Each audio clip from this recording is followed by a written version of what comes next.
We've discussed CX in context of various relationships, including B2B and B2C. But what about some other applications, like, for instance, the government? When we take a look at traditional B2B or B2C models, those are great to look at as a starting point for government CX, but that's not the be-all to end-all, because there are nuances of doing the work in the government setting that don't exist. How customer experience works in federal government agencies on this episode of the CX Leader Podcast.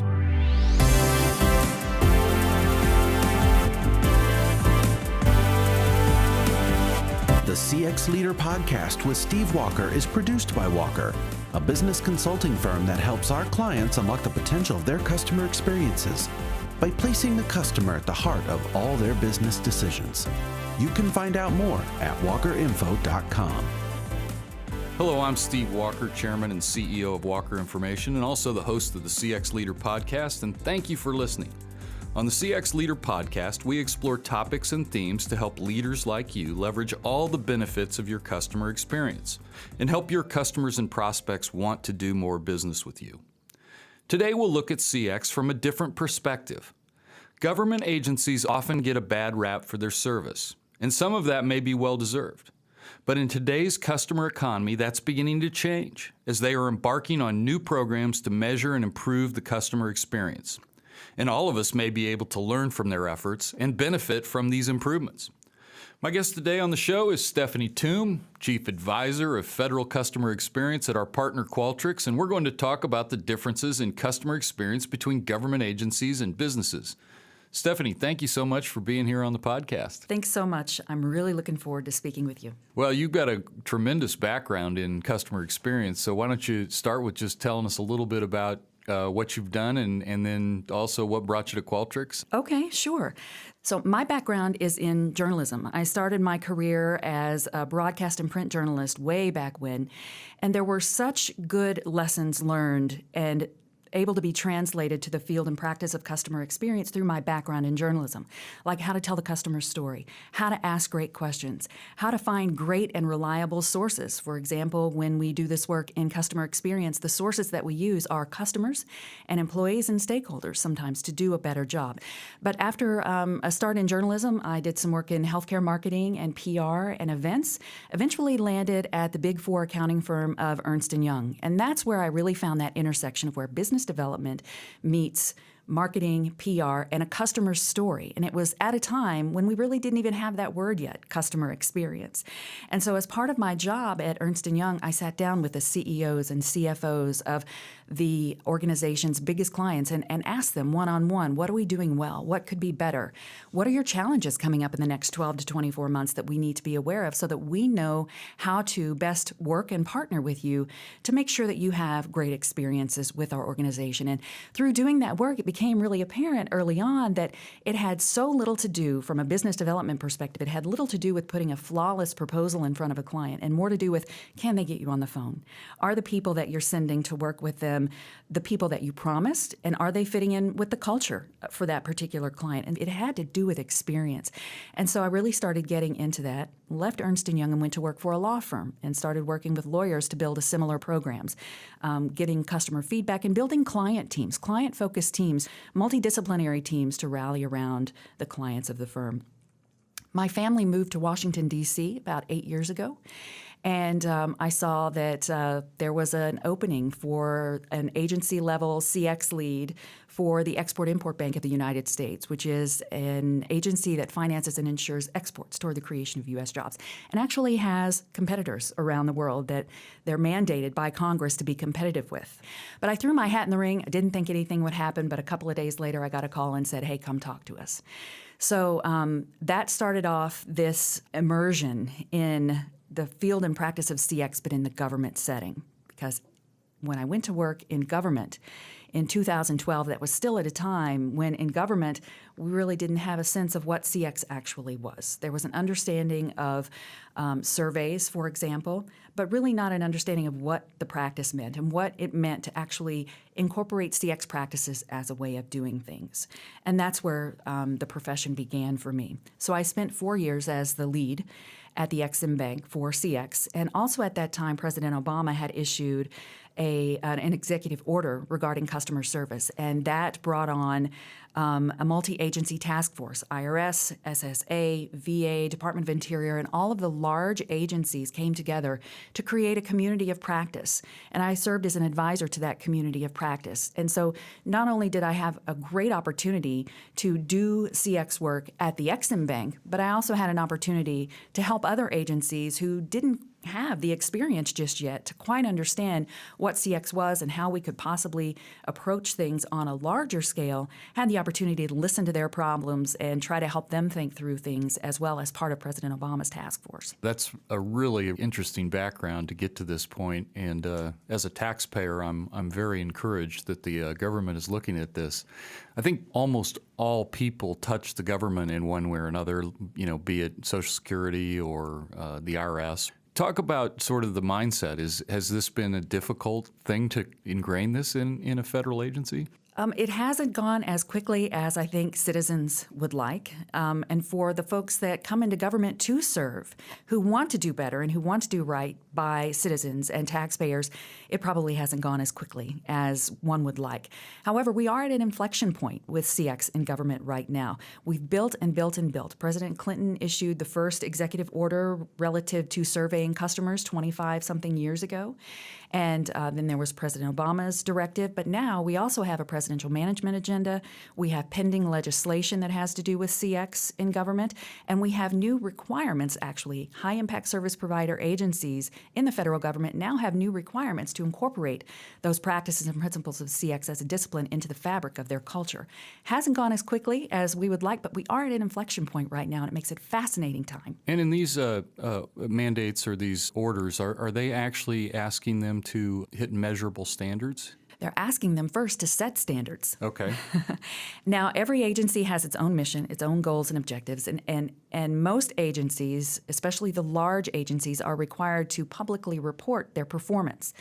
Up until now, there hasn't been any requirement for agencies to talk about their customer experience data. Now, some agencies have done it. When I was at Ex-Im Bank, I incorporated measures into our public-facing performance reports and began putting that out there.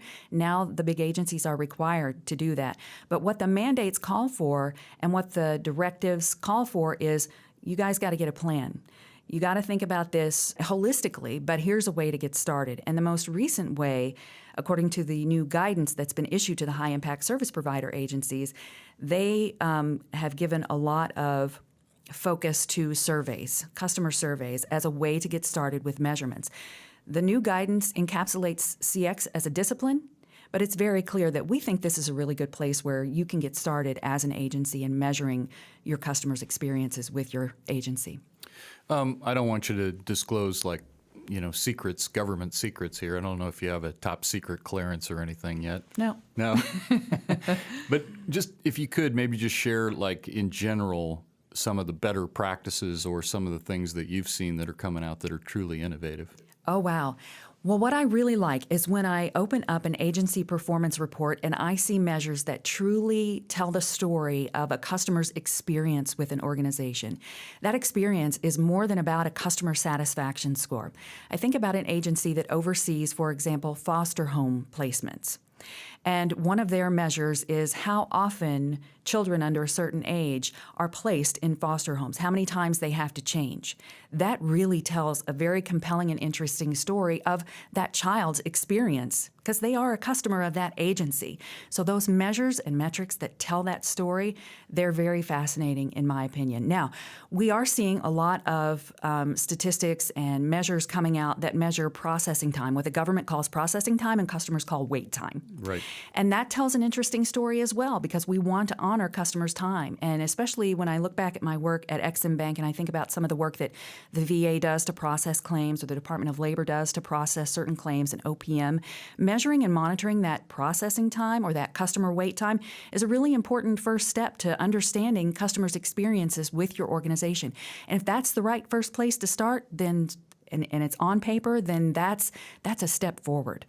That reminds me of a situation we've had here in the state of Indiana where when you used to go to get your plates or your driver's license renewed, you usually had to pack a lunch if not a sleeping bag. And it was absolutely awful, and everybody made fun of it. And previous governor actually hired a guy that had run a retail operation, and he put in those kinds of metrics. And I will just tell you today, it's amazing. Yes. You know, I mean, if you wait more than 20 or 30 minutes, you know, it's almost like that's unusual today. So Yeah. it can be done. It can be done. And if you think about it beyond just that measurement on paper and the triage that happens behind the scenes and the governance that needs to be set up behind the scenes to actually measure and monitor and triage those long wait times, and a cross-disciplinary team to figure out, okay, what's going on and what do we need to fix?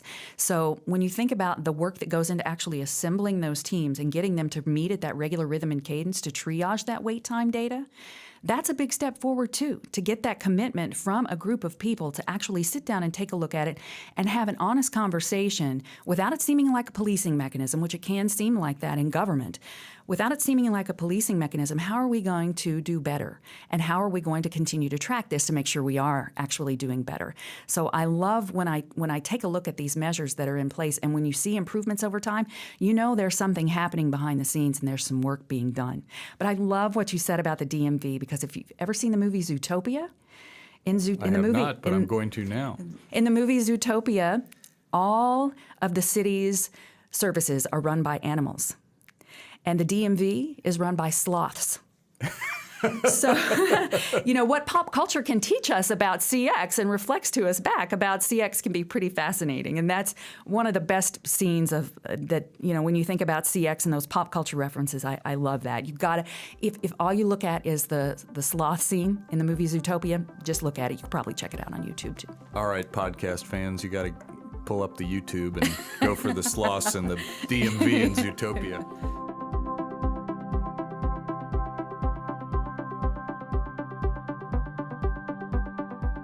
Hey, we're having a fascinating conversation. My guest this week is Stephanie Thum, who is the Chief Advisor of Federal Customer Experience at Qualtrics, and this should have resonance with all of our listeners, whether you're a CX professional or a business person or just somebody that's interested in the way government interacts.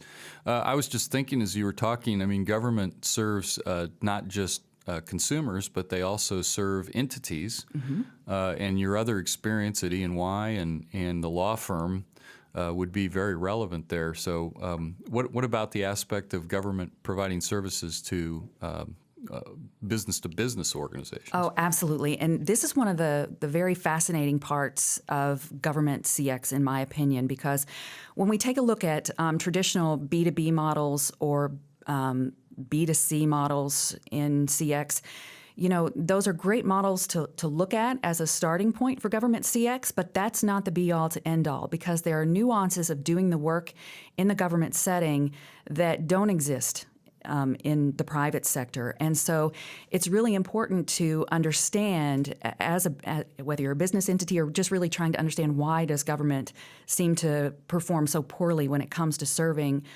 entities. So in government, you have influences that from individuals who may not necessarily be customers of your organization, but you have to pay attention to the influence that they have. I'm talking about inspectors general, the Government Accountability Office, even members of Congress sometimes can be responsible for telling an agency, here's how we expect you to serve your customers. And the realities of being a government organization and balancing the needs of your customers, sometimes those two things aren't necessarily in sync. And so it puts that agency in a little bit of an awkward situation, but they still have to focus on what they can do, not on what they can't. There's a tendency in government to focus on the things you can't do. Yeah. But from a government to business perspective, that's what I see agencies trying to do, like the Small Business Administration and Ex-Im Bank, for example. Those entities, those government organizations that actually serve businesses, the things that they're focusing on doing, they still have to balance those realities and how Congress expects for them to serve customers. You know, you're talking about taxpayer dollars when you're talking about insurance or you're talking about financing. So taxpayers do have a say-so, and Congress represents those taxpayers. So there's a delicate balance to strike when you are a government organization, when you're trying to balance the needs of your customers who do happen to be, for example, U.S. small businesses. Hey, I'm going to go somewhere here, and it may sound like I'm going off on a tangent, but I hopefully will bring it back. But tell us a little bit about this whole integration with X data and O data, because the government would have tons of O data, mm-hmm. but this X data is relatively new. X data and O data isn't necessarily new to government. The combination of the two is what's new. So it's just part of a natural evolution, in my opinion, of CX as a business discipline and a practice within the federal government to see the story that is told when you merge those two pieces of data, the X data and the O data. When I think about, like in the private sector, when we use the X data, we tend to link it towards some sort of financial outcome, like a profitability or a margin or a market share. What's the equivalent in government? What are the kind of the key indicators that you might be putting this up against to say, is this X data predictive? Is this X data helping us drive? I'm not sure that the government is at a level of maturity for that just yet. Yeah. They're still really building. I think that there is a wish to eventually get there, but I think that there's still a basic level of understanding that's being cultivated by those big agencies. And when you're doing this work in government, there are difficulties with turnover, changing political agendas that sometimes take that maturity down a notch or maybe slow it down and keep it from reaching those more sophisticated models that you just were talking about. But yeah, right now, I don't necessarily think that they're at that level. Well, it gives us all hope. Yes. Well, yeah, that just shows us there's years of work ahead of us, right? Yeah, and I think that, some of these concepts are fairly universal, like being efficient with tax dollars, providing good services to the citizenry, making sure that, people that are entitled to government services get Yes. good outcomes and good things. So I think that's really encouraging. And I think sometimes the lack of a bottom line, in the marketplace, if a company really isn't supporting their customers, they pay the price for that. Right. So the way that might translate in government is through letters of complaint sent to congressmen. And when you're in a government institution and your congressperson gets a complaint letter and they reach out to the agency, things kind of stop. And agencies need to respond to those letters and to that stakeholder. A Congress member is their stakeholder. Right. So to the extent that agencies can get ahead of those complaints, and it means they have fewer stoppages as a result of getting those letters of complaint, that's a good thing to get ahead of. Well, actually, that reminds me, part of the origin of customer satisfaction, which is the predecessor of customer experience, it really was born in regulated utilities. Okay. Where they used the customer feedback as the bottom line because the telecommunications, the energy was all monopolies. Yeah. So you could also say it might also be able to, if you had good data and you had one complaint, you might be able to put it in context and say, yes, this is a good example of the things that we've been trying to tell you. Or you might say, hey, this is an outlier. In total, our service is X. Yeah. So. I love that because, and I do see an equivalent to how it's translating in government now, because I think about the ways that starts conversations that lead to change. And up until recently, these practices in government have been more of a nice to have rather than reality. But now with the new OMB guidance, the potential legislation that we're waiting on a signature for, it pushes it more into the realms of reality. And I was listening to the debate on the House floor when the House version of that pending legislation, the Federal Agency Customer Experience Act, was just about to pass in the House. And one of the Congress members on the floor was talking about how, this isn't necessarily a policing mechanism. This is designed to start a conversation, and Congress has to look at themselves as a potential problem. Those weren't her words specifically, but what she said was, if we underfund, if Congress underfunds and agencies can't get the tools and the personnel and the training that they need, then we have a problem in Congress. And so I really liked that part of the discussion because it moves us forward as a profession inside of government, to understand that it's not necessarily a black or white thing, and it's not just about what customers want, need, and deserve. There's a role to be played by Congress that influences funding and how customers are served.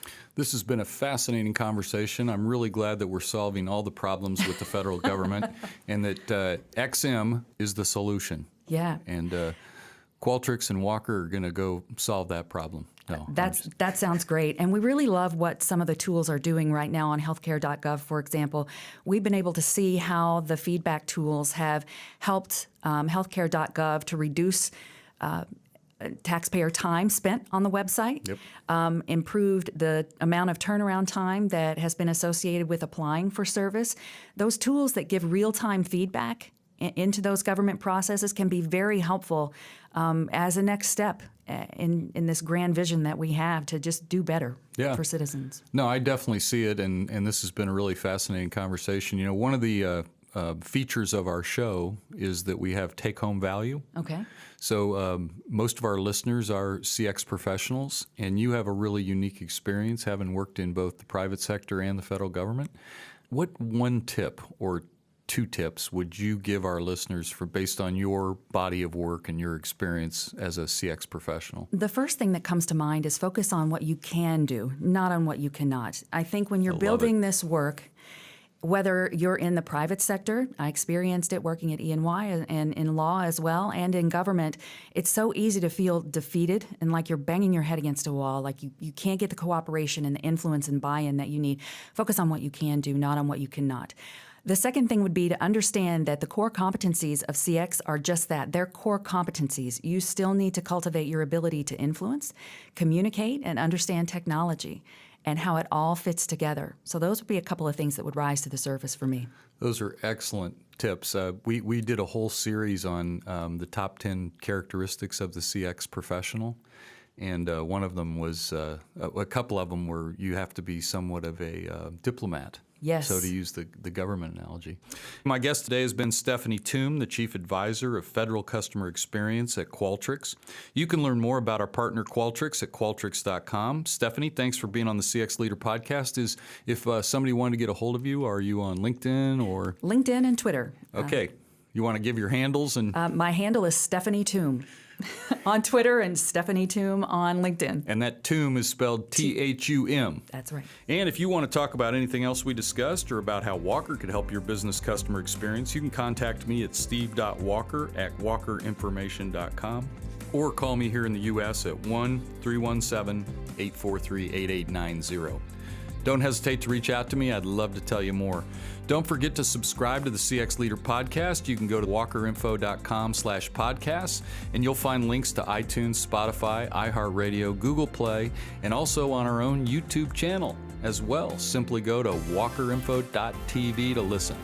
Hey, thanks again for listening to the CX Leader podcast. It is a production of Walker. We're a business consulting firm that can help you make customer experience your biggest competitive advantage. Find out more at walkerinfo.com. Don't forget to YouTube Zootopia. Thanks for listening, and we will see you back here again next time on the podcast.